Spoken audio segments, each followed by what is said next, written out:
നരേന്ദ്രമോദിയുടെ അപ്രതീക്ഷിതമായ നീക്കം പിണറായി വിജയൻ ഞെട്ടി. അത്ഭുത പ്രഖ്യാപനവുമായിട്ടാണ് നരേന്ദ്രമോദി എത്തുന്നത്.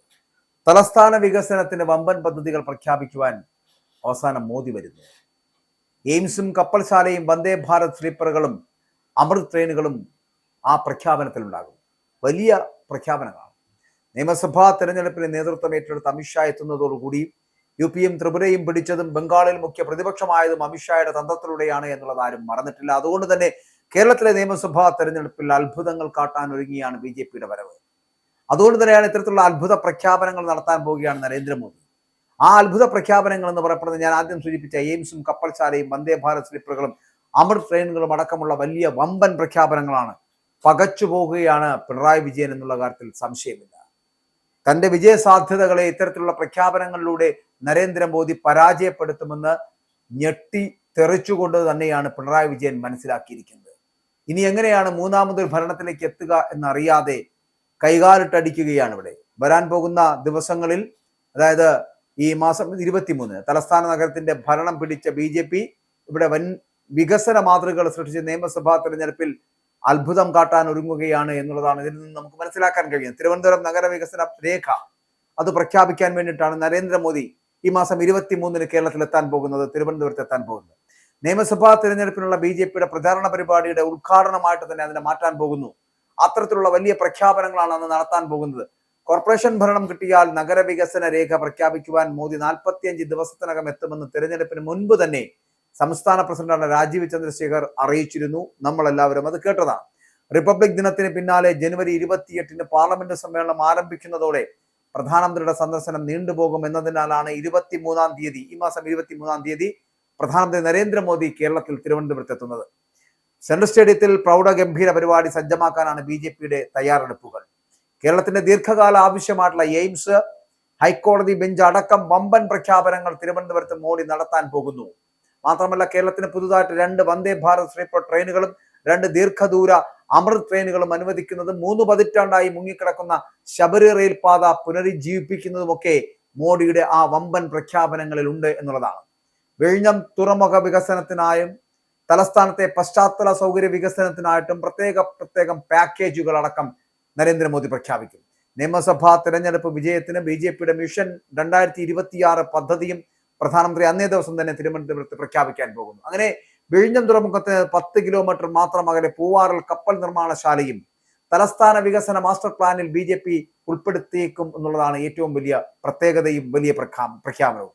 ഇതുകൊണ്ട് തന്നെയാണ് ഞെട്ടിത്തെരിച്ചു പോകുന്നത് പിണറായി വിജയൻ. ഇതുവരെ ജനങ്ങളെ സാമൂഹ്യക്ഷേമ പെൻഷന്റെ പേര് പറഞ്ഞ് പറ്റിച്ചുകൊണ്ടിരുന്ന പിണറായി വിജയന് ഇത്തരത്തിലുള്ള വലിയ വമ്പൻ പ്രഖ്യാപനങ്ങൾ നരേന്ദ്രമോദി നടത്തുമ്പോൾ അതിൽ പിടിച്ചു നിൽക്കാൻ കഴിയാതായി പോകും, മൂന്നാമതൊരു ഭരണത്തിലേക്ക് എത്താൻ കഴിയാതായി പോകും എന്നുള്ള വലിയ വിശ്വാസത്തിലേക്ക് എത്തുകയാണ് ഇവിടെ പിണറായി വിജയൻ. വലിയ തിരിച്ചടിയാണ് നേരിടാൻ പോകുന്നത്. മാത്രമല്ല, ഇവിടെ നരേന്ദ്രമോദി പൂവാറിൽ, അതിന് തീരത്ത് നിന്ന് 1/2 കിലോമീറ്റർ ദൂരം വരെ 13 മീറ്റർ സ്വാഭാവിക ആഴമുള്ളതാണ് ഈ കപ്പൽശാല നിർമ്മാണം. അതുകൊണ്ട് തന്നെ ആ കപ്പൽശാലയ്ക്ക് അനുകൂലമായിട്ടുള്ള ഘടകങ്ങളാണ് ഇത് എന്നുള്ളത് കൊണ്ട് തന്നെയാണ് ഈ പൂവാറിൽ, അതായത് നമ്മുടെ ഈ വിഴിഞ്ഞം തുറമുഖത്തിൽ നിന്ന് ഒരു 10 മീറ്റർ മാത്രം അകലെയായിട്ട് പൂവാറിന്റെ തീരപ്രദേശത്താണ് കപ്പൽ നിർമ്മാണശാല വരാൻ പോകുന്നത്. അപ്പോൾ അത്തരത്തിലുള്ള കപ്പൽശാലയ്ക്ക് അനുകൂലമായിട്ടുള്ള ഘടകങ്ങൾ ഉള്ളത് കൊണ്ട് തന്നെ 20,000-ലേറെ കണ്ടെയ്നറുകൾ വഹിക്കാനാവുന്ന കൂറ്റൻ കപ്പലുകൾ പോലും നിർമ്മിക്കുവാൻ അനുയോജ്യമായിട്ടുള്ള ഒരിടമാണ് ഈ ഇടം എന്ന് മനസ്സിലാക്കുന്നു. ഇടയ്ക്കിടെയുള്ള ഡ്രഡ്ജിങ് വേണ്ടിവരില്ല. കപ്പൽശാല വന്നാൽ തന്നെ ഏകദേശം 15,000-ഓളം വരുന്ന തൊഴിലവസരങ്ങൾ ഇവിടെ ഉണ്ടാകാൻ പോകുന്നു. അനുബന്ധ വ്യവസായങ്ങൾക്ക് മെച്ചമാണ് ഇവിടമെന്ന് കണ്ടെത്തിയിരിക്കുന്നു. മാത്രമല്ല, കേന്ദ്രത്തിനും സംസ്ഥാനത്തിനും ഒക്കെ നികുതി ഇനത്തിൽ തന്നെ വലിയ നേട്ടങ്ങൾ ഉണ്ടാകുവാനുള്ള ഒരു പ്രത്യേകതയും ഉണ്ട് എന്നുള്ളതാണ്. തിരുവനന്തപുരം കോർപ്പറേഷൻ BJP പിടിച്ചത് കേരള രാഷ്ട്രീയത്തിലെ മാറ്റങ്ങളുടെ തുടക്കമായിട്ട് മാറുമെന്നാണ് BJPയുടെ കണ്ടെത്തൽ. തലസ്ഥാനം പിടിച്ചാൽ കേരളം പിടിക്കുവാനുള്ള പദ്ധതിയുടെ ആദ്യഘട്ടം എന്ന് തന്നെയായിരുന്നു BJPയുടെ വിലയിരുത്തൽ എന്ന് പറയപ്പെടുന്നത്. കാരണം തലസ്ഥാനത്ത് ഇരട്ട എഞ്ചിൻ സർക്കാരാണ് ഉള്ളത് എന്ന വാദം ഉയർത്തി കേരളത്തിലും കേന്ദ്ര പിന്തുണയുടെ ഇരട്ട എഞ്ചിൻ സർക്കാർ ഉണ്ടാവുമെന്നുള്ള മോദിയുടെ പ്രഖ്യാപനവും ഇവിടെ ഉണ്ടാകാൻ പോകുന്നു.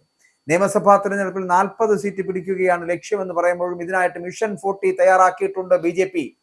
തദ്ദേശ തെരഞ്ഞെടുപ്പിൽ 1ഉം 2ഉം സ്ഥാനത്തെത്തിയ മണ്ഡലങ്ങളിൽ തീവ്ര പ്രചാരണത്തിനായിട്ടാണ് പാർട്ടി ഇപ്പോൾ ഒരുക്കം കൂട്ടുന്നത്. വോട്ട് കൂട്ടുകയല്ല, സീറ്റുകൾ നേടുകയാണ് വേണ്ടത് എന്ന് കഴിഞ്ഞ ദിവസം ചേർന്ന കോർ കമ്മിറ്റി യോഗത്തിലടക്കം അമിത്ഷാ നിർദ്ദേശിക്കുകയും ചെയ്തു.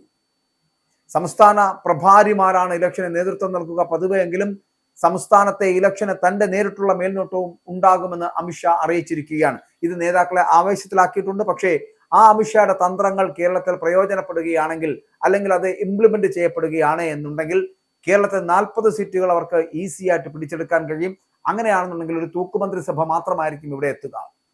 അത് വലിയ ഗതികേടിലെത്തി കേരളത്തിന്റെ ഇപ്പോഴത്തെ അവസ്ഥയ്ക്ക് തന്നെ മാറ്റമുണ്ടാക്കുന്ന തരത്തിലേക്ക് എത്തുമെന്നുള്ള കാര്യത്തിൽ തർക്കമില്ല. ഉത്തർപ്രദേശിലും ത്രിപുരയിലും വിജയം നേടിയ അമിത്ഷായുടെ നേതൃത്വത്തിലാണ് ബംഗാളിൽ BJP മുഖ്യ പ്രതിപക്ഷമായിട്ട് ഉയർന്നു വന്നത് എന്നുള്ളത് ആരും മറന്നിട്ടില്ല. അതേ വിജയം കേരളത്തിലും ആവർത്തിക്കുവാൻ ഒരുങ്ങുകയാണ് BJP. ഇത്തരത്തിലുള്ള വമ്പൻ പ്രഖ്യാപനങ്ങളിലൂടെ ജനഹൃദയങ്ങളിലൂടെ അവരുടെ വോട്ടുകൾ നേടി അധികാരത്തിലെത്താൻ കഴിയുമെന്നുള്ള ആത്മവിശ്വാസത്തിലേക്ക് നടന്നെടുക്കുന്നു. ശബരിമല സ്വർണ്ണക്കൊള്ളയും വികസന മുരടിപ്പും പ്രചാരണ വിഷയമാക്കുന്നതിനൊപ്പം കേരളത്തിൽ വളർന്നു വരുന്ന മത തീവ്രവാദ ഭീഷണിയും BJP ആയുധമാക്കാൻ പോകുന്നു. വരാനിരിക്കുന്ന നിയമസഭാ തെരഞ്ഞെടുപ്പ് പ്രചാരണത്തിന്റെ കൂടി ഭാഗമായിട്ടാണ് പ്രധാനമന്ത്രിയുടെ ഈ സന്ദർശനം എന്ന് പറയപ്പെടുന്നത്. നഗരസഭാ ഭരണത്തിലൂടെ തലസ്ഥാനത്ത് നേടിയ ആധിപത്യം നിയമസഭാ തെരഞ്ഞെടുപ്പിലും നിലനിർത്താനാണ് BJPയുടെ തന്ത്രപ്രധാനമായിട്ടുള്ള നീക്കം. അതാണ് ഈ സന്ദർശനത്തിലൂടെ അർത്ഥമാക്കുന്നത് നരേന്ദ്രമോദി. സ്ഥാനാർത്ഥി നിർണയത്തിലേക്ക് മുന്നേ കടക്കുവാനും മണ്ഡലങ്ങളുടെ പ്രത്യേകതകൾ വിലയിരുത്തുവാനും ഭരണം ലഭിച്ച തദ്ദേശ സ്ഥാപനങ്ങളിൽ ജനവിശ്വാസവും പ്രതീക്ഷയും ആർജിക്കുന്ന തരത്തിലുള്ള പദ്ധതികൾ ആവിഷ്കരിക്കാനുമാണ് BJP കേന്ദ്ര നേതൃത്വം സംസ്ഥാന ഘടകത്തിന് നൽകിയിട്ടുള്ള നിർദ്ദേശം എന്ന് പറയപ്പെടുന്നത്. അങ്ങനെ മോദിയുടെ അത്ഭുത പ്രഖ്യാപനങ്ങൾ നടത്തുന്നത് കേരളത്തിന്, അല്ലെങ്കിൽ കേരള സർക്കാരിന് തലവേദനയാകുമെന്നുള്ള കാര്യത്തിൽ സംശയമില്ല. മോദിയുടെ ഈ അപ്രതീക്ഷിതമായിട്ടുള്ള നീക്കത്തിൽ ഞെട്ടിത്തരിക്കുകയാണ് പിണറായി വിജയനും പിണറായി വിജയന്റെ ഇടതുപക്ഷ ജനാധിപത്യ സർക്കാരുകളും. മാത്രമല്ല, ഇത് VD സതീശൻ അടങ്ങുന്ന UDFനും വലിയ തലവേദനയാകും എന്നുള്ള കാര്യത്തിലും തർക്കമില്ല. കാരണം എത്രയും പെട്ടെന്ന് 85 സീറ്റുകൾ മുതൽ 100 സീറ്റുകൾ വരെ പിടിച്ചെടുത്ത് അധികാരത്തിലേക്ക് മടങ്ങി വരാൻ കഴിയുമെന്ന് വിശ്വസിക്കുന്ന, അത്തരത്തിൽ വലിയ പ്രത്യാശയോടുകൂടി നിൽക്കുന്ന UDFനും ഇത്തരത്തിലുള്ള വലിയ പ്രഖ്യാപനങ്ങൾ, മോദിയുടെ അത്ഭുത പ്രഖ്യാപനങ്ങൾ വലിയ തിരിച്ചടി ഉണ്ടാക്കുമെന്നുള്ള കാര്യത്തിൽ സംശയമില്ല. നിയമസഭാ തെരഞ്ഞെടുപ്പിന് കളമൊരുങ്ങുമ്പോൾ ത്രികോണ മത്സരം എന്ന് പറയപ്പെടുന്നത് അക്ഷരാർത്ഥത്തിൽ നടക്കാൻ പോകുന്നു. 40 സീറ്റുകൾ പിടിച്ചെടുക്കുന്ന തരത്തിലേക്ക് BJP എത്തുകയാണ് എന്നുണ്ടെങ്കിൽ കോൺഗ്രസിനും CPMനും യോജിച്ചു പോകേണ്ട ഒരു ഘട്ടത്തിലേക്ക് എത്തുമെന്നുള്ളതാണ്. ഒരു തൂക്കുമന്ത്രിസഭയായിരിക്കും ഉണ്ടാകാൻ പോകുന്നത് എന്ന് തന്നെയാണ് പറയാൻ കഴിയുക.